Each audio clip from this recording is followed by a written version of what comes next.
Hey guys, it's Syama here, CEO of Scaling Retail, and back with another week of Retailing Weekly. I'm so excited to have you guys here this week. Happy New Year. It's a super exciting time to be in retail for 2018.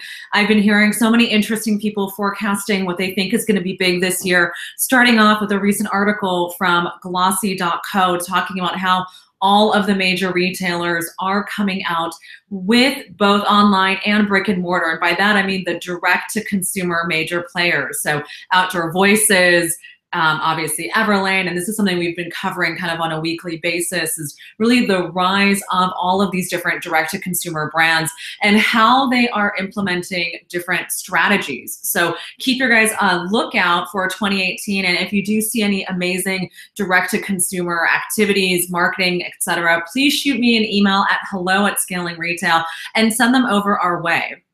One of the things that we've been doing lately on our blog is something called a Critics Corner. And in Critics Corner, we go through and analyze a couple different brands and what they're doing that's so great. Last week, we analyzed 3 different brands and what they're doing with their social media and how great they were at implementing really their Instagram marketing. One example is we focus on the brand Mgemi, and what I thought was so great about their Instagram strategy is really the use of campaign management through not only doing great storytelling on Instagram stories, paid advertising there, but also taking their advertising and bringing it back 360 to their online store. So not just having some images and advertising that projects on one platform, but really showing that continuously throughout the ecosphere of their brand. And a lot of small businesses, guys, you don't do that as much as you should, which is not just deploy the advertising, but think about the advertising from a 360-degree perspective. Now, one other interesting article that I came across this morning was actually on Luxury Daily, and they had a really interesting interview here with the Redfin CEO. And if you guys aren't familiar with Redfin, Redfin is an online platform that allows you to find real estate. So it's rentals, it's homes that are for sale. They also do commercial. So Redfin is kind of a great, awesome spot, right? People go online, they take a look and see what's available for rent. He had a really interesting comment. He was actually saying that he thinks that a lot of the coastal cities are going to have some issues given what's going on lately with a lot of the tax reform. So I'm sure you guys are all familiar, depending on whether you're for it or against it, but you guys should all now be aware of Trump's new tax reform bill. Which actually is going to make it slightly more expensive in some of the coastal cities, depending on the type of businesses that you run, depending on where you kind of fall in your income bracket.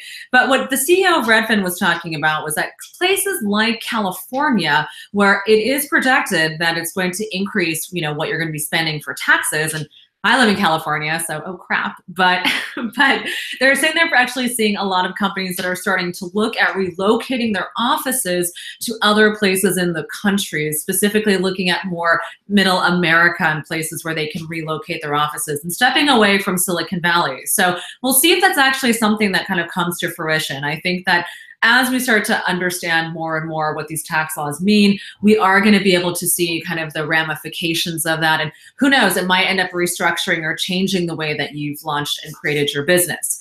Now, one other thing I think is going to be really interesting is you are going to be seeing a lot of brands that are launching with their online platforms and with new businesses from companies that, and small entrepreneurs that maybe hadn't thought about launching a product-based business. So when you think about the kinds of companies that are going to be able to succeed within this new tax reform or tax law, if you will, it's really going to be the businesses where the primary owner is not the primary investor, where there are shareholders and more formalized and larger entities. So you can plan to expect to see, NFL players, other people in entertainment, all of a sudden now being a little bit more concerned about what their tax status is and maybe starting to look at creating some product-based businesses. So great for consulting companies like Scaling Retail.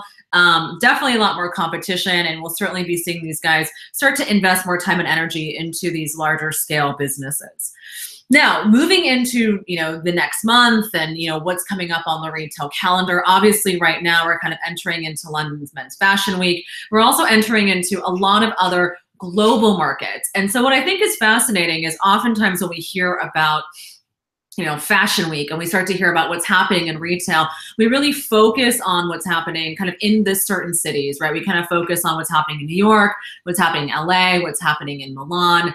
And we're starting to really notice these days, other different markets are really starting to pop up and starting to have much of a better, greater presence. So coming up at the middle of January, we're going to have Hong Kong Fashion Week. And what I think is really fascinating about this is you're going to see local designers kind of take the stage, right? You're going to start to see other brands really flourish and grow. And what I think is fascinating about that is the global market for retail and fashion specifically is continuously expanding. I did an interview the other week with a podcast called Glam Observer, and they're based in Milan and Paris.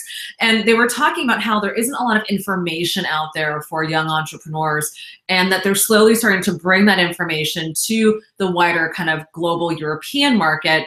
And I think it's really fascinating because so long, we've really encouraged and seen the birth of entrepreneurialism in this huge way here in the United States. And it's slowly starting to really take on in these bigger landscapes. And so keep your eyes out for brands that are launching in the global spaces. If you're a retailer, definitely start to investigate and say, hey, what's happening in these other markets, right? What's happening in the different fashion weeks that happen in Nigeria, right? Well, who are these different brands that are up and coming? Because trust me, a lot of these brands are going to be discovered and the designers are going to be poached by other bigger retailers, and they're going to start to get brought on by these larger retailers. So to be able to be on the ground and deliver a lot of newness, I think is very, very important. Now, the other thing I wanted to talk about is really the rise of a lot of these other kinds of textile conferences and markets that a lot of brands are starting to go to as far as getting inspiration and kind of seeing what's out there in the market. Now, I'm usually not a big fan of just going to different trade shows and just walking the shows just to kind of see everything, because it can be really overwhelming and daunting. However, what we're starting to see these days are that companies like Columbia Tex and Tex World, and these are all, trade shows that are primarily geared towards brands that are producing. So they have textiles there, they have different manufacturers that are showing, private label manufacturers. What I think is so cool about what they're doing is they're starting to add a lot more informational components to that. So they're starting to become conference slash, textile and trade shows, and really starting to combine a couple different elements to add a level of education into their programming. And so what I think is fascinating is, even if you guys are not planning to go to these trade shows because you need to do some serious investigation for, let's say, textiles or other fabrics, to go with the sense of understanding, like, what are the other kinds of informational services or seminars, et cetera, that might be available. Obviously companies also like DG Expo also do that when it comes to textiles, those kinds of trade shows. So start to really think about what that is, right? Start to really think about where you're going to be able to get the most information, especially in a very information-driven environment, right? It's like when there's so much information, how do you start to dilute what that is? But these kinds of conference slash like, I don't know, wholesale places, I think are really great trade shows. Unfortunately, when it comes to the other side of things, when it comes to things like Capsule or Magic and all of that, they're still focusing on driving seminars. A lot of the seminars that they're conducting are really for retailers. So for example, when I go to Magic, when I'll be there in February, I'll be speaking to a huge group of retailers about what's happening in the market and what they should be looking for in terms of trends. So definitely, guys, don't just go to trade shows for them, but go there to actually see, like, what are the kinds of trends that are popping up in terms of the seminars, right? Who's going to be speaking? What kind of added value is it going to be there for you if you are able to attend? So keep that on the radar as well.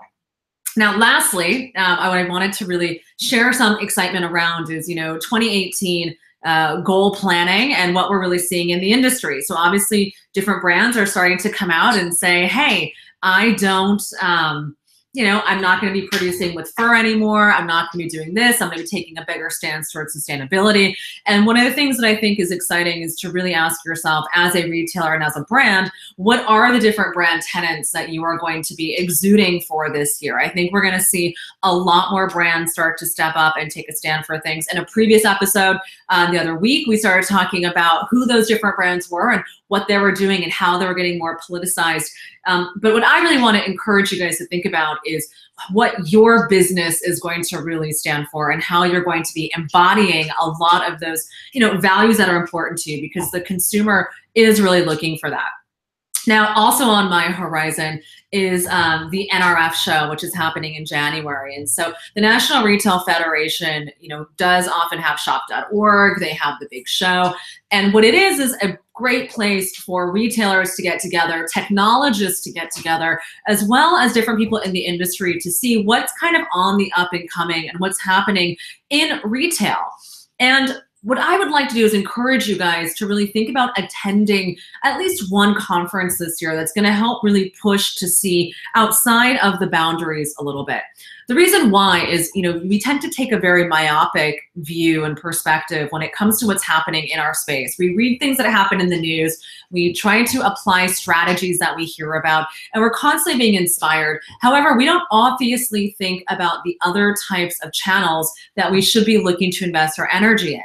Meaning, if you are a hardcore marketer, perhaps you've never really thought about the product development process. If you are someone who's a designer and who's into the product development side, perhaps you've never really thought about the technology and what's actually being used to deliver that product directly to the consumer. So I would really encourage you guys this year to start to take a look at some of the other areas of business, even if you are the head merchandiser, right? And so you're the president of a company, you're the head merchandiser. Do you understand, right, what's actually happening on the supply chain? Do you understand what's happening in the distribution center? Having these kinds of hands-on fundamental knowledge is really going to help drive your business this year. And one other thing that's going to help drive your business is really putting together an experimentation budget. A lot of our clients right now are allocating dollars towards other kinds of marketing activities and product development that is going to help push the boundaries of their business. So I'm very, very excited about being able to share and release those things when they happen. All right, guys, thank you so much for tuning in today. Thank you so much for joining me for the first issue of Retailing Weekly in 2018. Please subscribe, make sure that you check out our other videos, and shoot me an email. You can find me at hello@scalingretail.com. Thanks. Bye.